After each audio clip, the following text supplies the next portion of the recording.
पूर्णमा नमस्कार।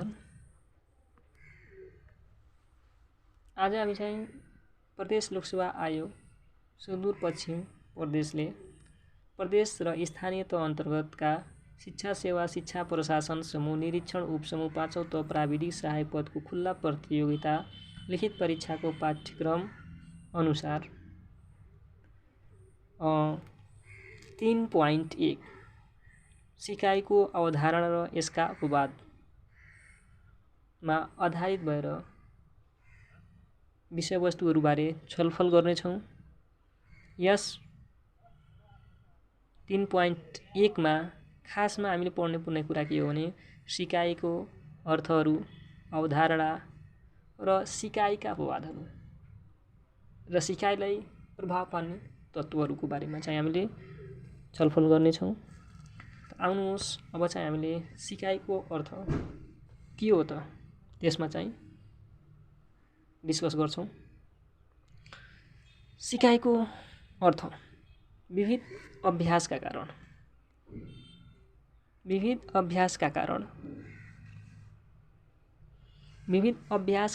व्यक्तिमा देखा पर्ने सापेक्षिक र थायी परिवर्तन सिकाइ हो।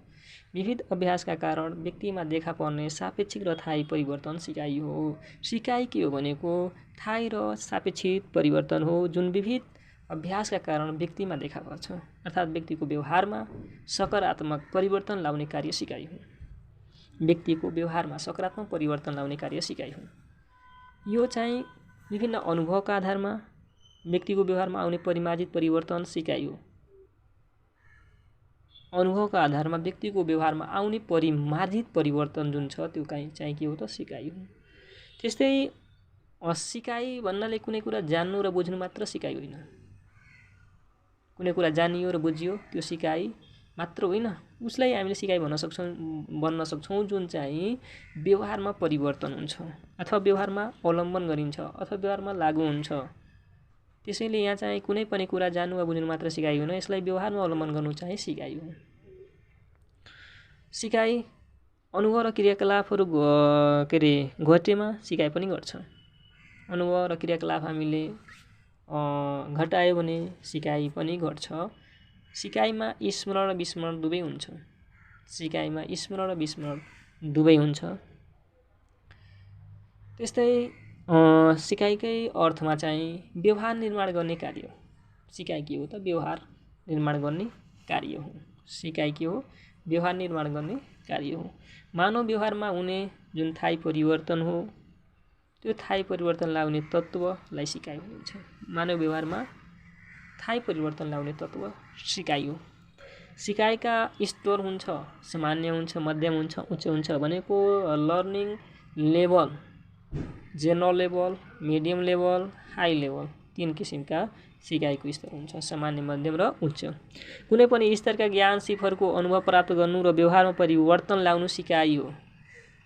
कुनै पनि स्तरका ज्ञान सिपहरू अनुभव प्राप्त गर्नु र व्यवहारमा परिवर्तन ल्याउनु सिकाइ हो। सिकाइ चाहिँ व्यक्ति जन्मदेखि नै अर्थात् व्यक्ति जन्मबित्तिकै चाहिँ के हुन्छ त जन्मदेखि नै सुरुवात हुन्छ र उसले चाहिँ उसको मृत्यु नहुन्जेलसम्म सिकाइ चलिरहन्छ। अर्थात् सिकाइको सुरुवात जन्मदेखि नै हुन्छ र जीवन प्रयत्न निरन्तर चलिरहेको हुन्छ। सिकाइका स्वरूपहरू औपचारिक, अनौपचारिक र अनियमित। सिकाइका स्वरूपहरू औपचारिक, अनौपचारिक र अनियमित गरी 3टा सिकाइका स्वरूपहरू हुन्छन्। अब सिकाइका अपवाद। सिकाइको अपवाद के हो त? सिकाइको अपवाद हामीले सामान्य अर्थमा के बुझ्न सक्छौँ त कुनै पनि आपसे आप प्रकृति रूपमै जुन परिवर्तन हुन्छ व्यवहारमा त्यो चाहिँ अपवाद हो। जस्तै बालक जन्मदै रुने, हेर्ने, हाँस्ने जस्ता क्रियाकलाप गरे तापनि यिनलाई सिकाइ मानिँदैन। यो चाहिँ के हो त अपवाद हो। कुनै पनि कुरा जान्नु वा बुझ्नु मात्र सिकाइ होइन। बालक जन्मदै रुने, हेर्ने, हाँस्ने जस्ता क्रियाकलाप गरे तापनि यिनलाई सिकाइ मानिँदैन। यिनलाई के मानिन्छ त सिकाइका अपवाद मानिन्छ। बालक जन्मने बित्तिकै जब रुन्छ, हेर्छ, उसलाई हामीले के भन्छौँ त सिकाइका अपवाद भन्छौँ। त्यस्तै सबै परिवर्तित व्यवहार सिकाइ होइन। जस्तै परिपक्वता, संवेग। परिपक्वता भनेको के हो? कुनै पनि कार्य गर्न सक्ने क्षमता परिपक्वता हो। संवेग भन्नाले चाहिँ मानिसमा देखिने विभिन्न किसिमका क्रोध, ईर्ष्या, डाह, हैन, रुने कराउने, यो चाहिँ के हो त? संवेगहरू हुन्। त्यस्तै थकाइ लाग्नु, भोक, लागु पदार्थको प्रयोगबाट आउने परिवर्तन, यो चाहिँ सिकाइका अपवाद हुन्। परिपक्वता, संवेग, थकाइ, भोक, लागु पदार्थ प्रयोगबाट आउने परिवर्तन, यो के हो? सिकाइको अपवाद हो। त्यस्तै यी सबै चाहिँ के हो त? सिकाइका लागि आवश्यक तत्त्व हुन्, तर आफैमा सिकाइ होइनन्। संवेग, परिपक्वता र प्रेरणा सिकाइका लागि आवश्यक तत्त्व हुन्, तर आफैमा सिकाइ होइनन्। अब सिकाइका चाहिँ विभिन्न व्यक्तिहरूले आफ्नै किसिमले परिभाषित गरेका छन्, आफ्नै धारणाहरू व्यक्त गरेका छन्। ती धारणाहरूमध्ये यहाँ हामीले चाहिँ ग्याग्ने, क्रो एन्ड क्रो, स्किनर, गेट्सको कुरा गर्छौँ। गेग्नेले के भन्छन् त सिकाइको सम्बन्धमा? सिकाइको सन्दर्भमा उनले के भन्छन् त? गेग्नेले मानिसको योग्यता, क्षमता, स्वभावमा आउने परिवर्तन सिकाइ हो र यसलाई स्मरण गर्न सकिन्छ, तर सारै वृद्धिको प्रक्रिया सरलतापूर्वक मिलाउन सकिँदैन। अर्थात् गेग्नेले के भन्छन् त? मानिसको योग्यता, क्षमता, स्वभावमा आउने परिवर्तन सिकाइ हो, यसलाई स्मरण गर्न सकिन्छ, तर सारै वृद्धिको प्रक्रियासँग सरलतापूर्वक मिलाउन सकिँदैन। त्यस्तै क्रो एन्ड क्रो के भन्छन् त? क्रो एन्ड क्रो भन्छन् आदतहरू, ज्ञानहरू, प्रवृत्तिहरू आर्जन गर्नु सिकाइ हो।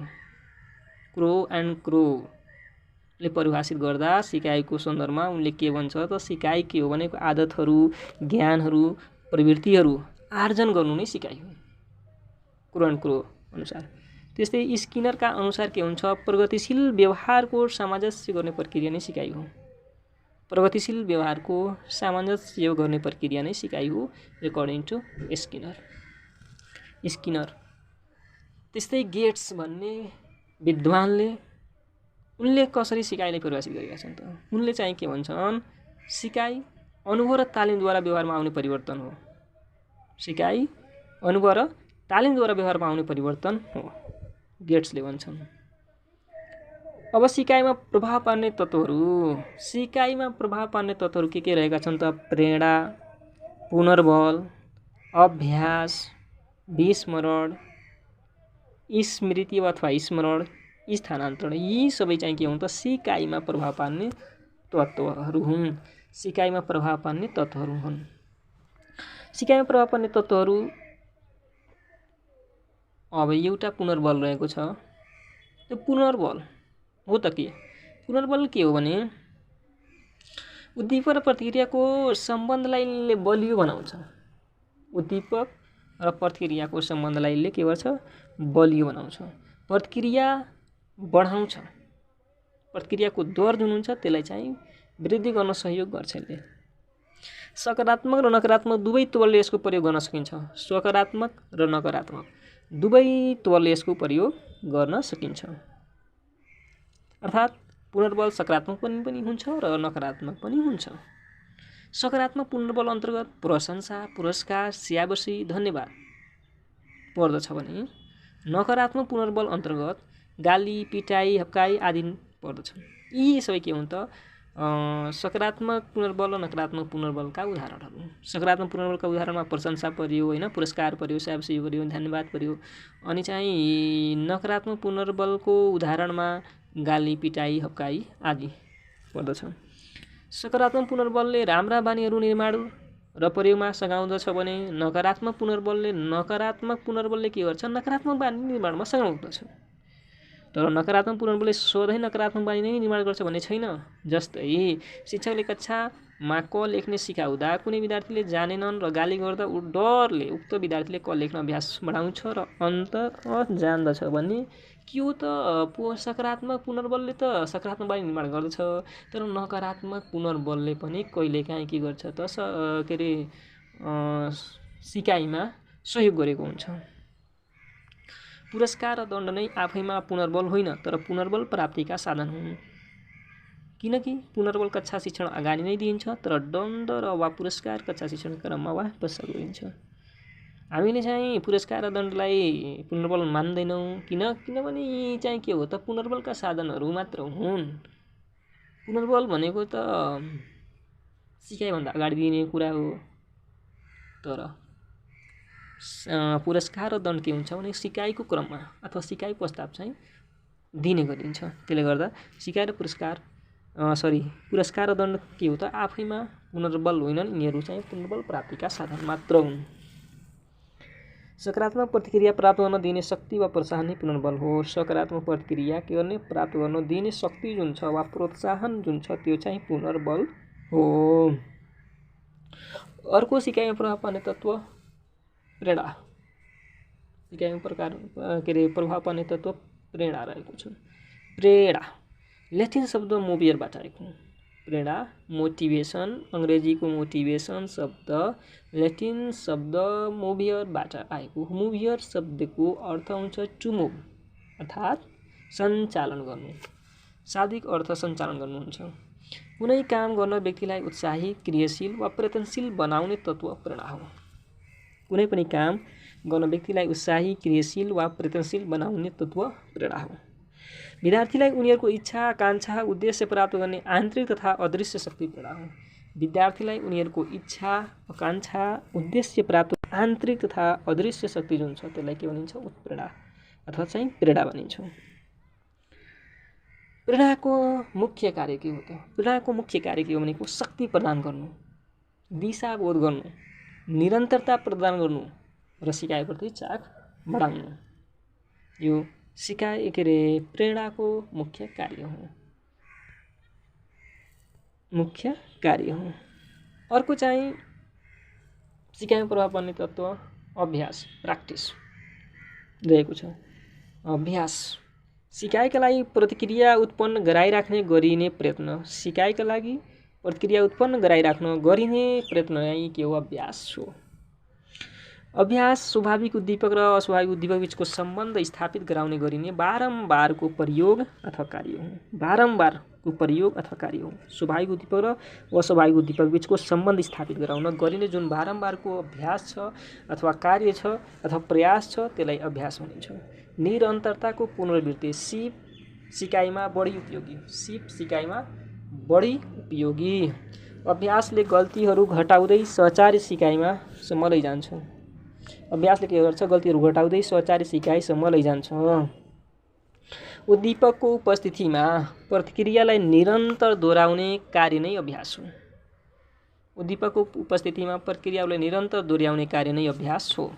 कार्यको निरन्तरता अभ्यासले निरन्तरता पाए उपयोगको नियम लागू हुने नभए अनुपयोग हुने। भन्नाले चाहिँ अभ्यासले हामीले निरन्तरता दियो भने उपयोगको नियम लागू हुन्छ, तर चाहिँ निरन्तरता दिएन भने अनुपयोगको नियम लागू हुन्छ। अनुपयोगले विस्मरणतर्फ लैजान्छ। प्रयोगको आधारमा अभ्यासका स्वरूपहरू पूर्ण अभ्यास, विस्तृत अभ्यास, अंश अभ्यास, सिङ्गो अभ्यास, अन्ध अभ्यास र पुनर्बल अभ्यास गरी 6वटा अभ्यासका स्वरूपहरू रहेका छन्। पूर्ण अभ्यास, विस्तृत अभ्यास, अंश अभ्यास, सिङ्गो अभ्यास, अन्ध अभ्यास र पुनर्बलीय अभ्यास। पूर्ण अभ्यास कुनै विषय वा पाठलाई बाँकी नराखी एकै समयमा अभ्यास गर्ने तरिका। जस्तै कविता पढ्दा सुरुदेखि अन्तसम्म एकै पटकसम्म कविता पढ्नु थोरै समयमा धेरै कुरा सिक्न उपयोगी हुन्छ। पूर्ण अभ्यास भनेको चाहिँ एकै समयमा एउटा जुन विषय छ अथवा पाठ छ बाँकी नराख्ने, एकै समयमा एकै पटकमा सम्पूर्ण कविता पढ्नु, यो त पूर्ण अभ्यासको उदाहरण हो। यो थोरै समयमा धेरै कुरा सिक्न उपयोगी हुन्छ। विस्तृत अभ्यास भन्नाले एकै पटक यसमा पढिँदैन, बीचबीचमा यो आराम गर्दै पढिन्छ। केही हरफलाई खण्ड-खण्डमा बाँडेर पढिन्छ। अर्थात् कुनै विषय वा पाठलाई एकै समयमा अभ्यास नगरी समय बाँडी अभ्यास गर्ने तरिका। जस्तै कविता पढ्दा सुरुदेखि अन्त्यसम्म एकै पटक सम्पूर्ण कविता नपढी केही हरफहरूमा विभक्त गरी पढ्नु, जहाँ बीचबीचमा गर्नुपर्छ। समय लाग्ने र न्यून कार्यबोझ भई स्मरण राम्रो हुनु। अब चाहिँ अर्को रहेको छ यसको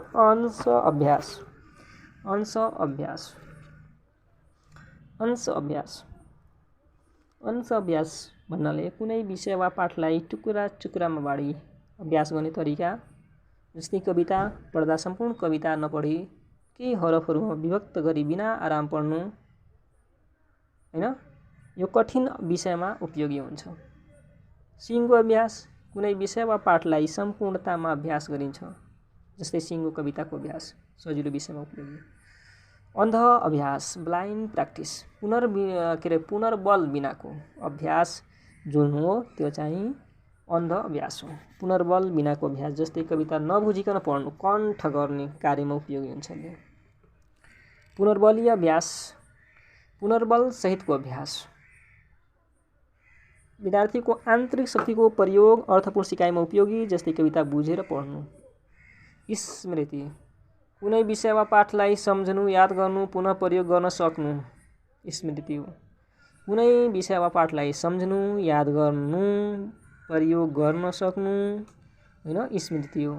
आफ्ना विगतका अनुभव सिकाइलाई वर्तमानमा उपयोग गर्ने मानसिक प्रक्रिया अनकन्सियस माइन्डबाट कन्सियस माइन्डमा ल्याई उपयोग गर्ने कार्य दक्षतामा बढाउँछ यो हैन।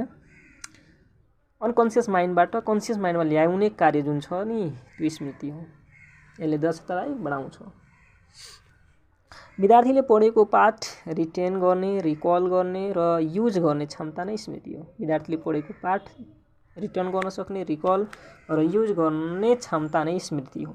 समयका आधारमा स्मृतिका प्रकार sensory, short term, long term यसै 3 प्रकारका स्मृतिहरू रहेका छन् हैन। विस्मरण भनेको कुनै विषय वा पाठलाई सम्झने, याद गर्न, पुनः प्रयोग गर्न नसक्नु, आफ्ना विगतका अनुभव र सिकाइले वर्तमान उपयोग गर्न लाउन नसक्नु, निष्क्रिय मानसिक प्रक्रिया। विस्मरणका कारण अनभ्यास वा क्षय वा प्रयोगहीनता। सिकाइबीचको हस्तक्षेप र दमनको सिद्धान्तको मुख्य कारक हुने भने सिकाइ सामग्री प्रकृति, सिकाइ विधि, मस्तिष्कमा चोट, मादक पदार्थ सेवन, मानसिक रोग, तीव्र संवेगात्मक अवस्था, मौखिक सहचार्यको अभाव आदि सामान्य कारक हुन्। विस्मरण पनि के हो त प्रभाव पार्ने तत्त्व हो। स्थानान्तरण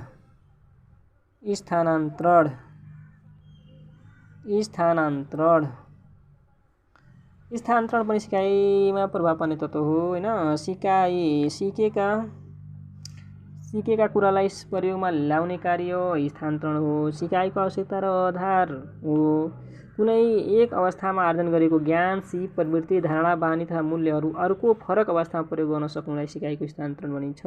सिकाइका प्रकार क्षितिजीय हर्जेन्टल, भर्टिकल, बाइलेटरल हुन्छ। शिक्षण सिकाइमा प्रयोग हुने आधारमा हेर्ने हो भने सकारात्मक सिकाइ एकै स्थानान्तरण, नकारात्मक स्थानान्तरण र शून्य स्थानान्तरण गरी 3टा हुन्छ हैन। यसको महत्त्व के हो भने शिक्षालाई कार्यमूलक बनाउन, सिकाइमा गुणस्तर कायम गर्न, व्यक्तित्व विकास गर्न प्रभाव पार्ने तत्त्व विषयवस्तुको छनौट, अर्थपूर्ण सिकाइ, शिक्षण विधि, अभ्यास, विषयवस्तुको सङ्गठन, सामान्यीकरण, सामिप्यता तथा समान तत्त्वहरूको प्रयोग, सिद्धान्त यसको के हो। प्लेटोले चाहिँ the theory of discipline of mind प्लेटोको यो सिद्धान्त हो। त्यस्तै Thorndike 1913 theory of identical elements, अनि चार्ल्स जुटको 1905 मा theory of generalization, theory of G and S factor स्पेयरम्यानको हो, जहाँ चाहिँ जी भन्नाले जेनरल एबिलिटी, एस भन्नाले स्पेसल एबिलिटी, 2 फ्याक्टर्स थ्योरी पनि भन्ने गरिन्छ यसलाई। आजको लागि यति मात्र। अर्को टपिक चाहिँ अर्को भिडियोमा लिएर उपस्थित हुनेछु। धन्यवाद।